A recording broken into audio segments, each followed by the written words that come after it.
It's about a group of young people who meet in Tehran University, who are all artists who decide to form an underground dance company, and dance in Iran is forbidden, and they perform in the desert, and yeah, that's essentially what the story is about their search for expression. When Richard Raymond, our director, approached me, we didn't really have a screenplay. It was more, we had 7 hours of interview footage of the real Afshin that was taped in, he went to Paris and interviewed him.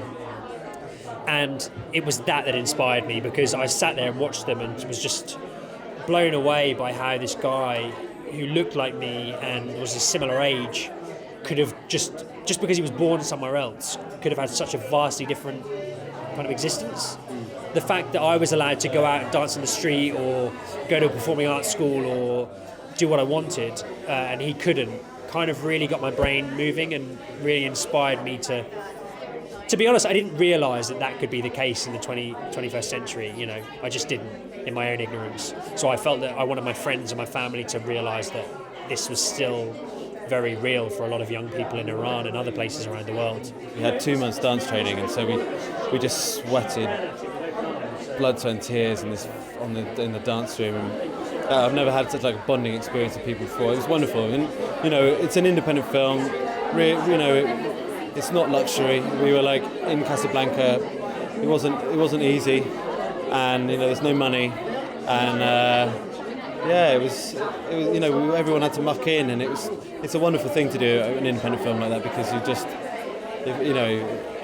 you create a family. It's such a boring cliche, but it is true. Tom was a joy. We had a lot of laughter and fun. Frida, it was really interesting because Frida plays Alahe, who's Afshin's love interest, if you like, and she has a drug addiction problem.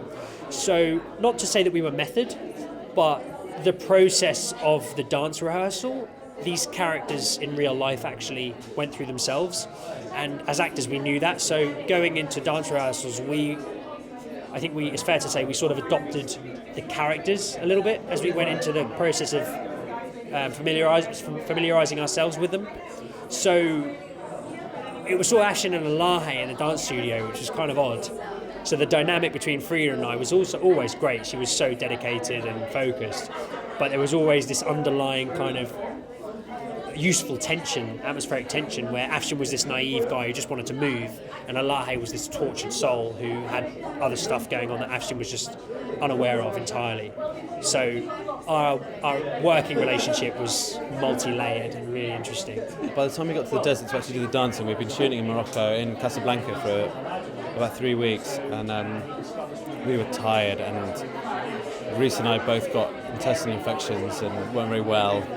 And then we had to go to the desert and dance for 3 days solid in heat. I was wearing wool, man. And so it was tough. I lost so much weight. I hope that people come away with that sense of not enlightenment, but maybe a will to kind of just go for it. You hear once. The fact that it's even got made, the fact that it's even going to be seen, I'm really happy with it. I hope that people, people are able to reflect on themselves a little bit, and how lucky we are in the UK, and that they find the story inspiring, like I did.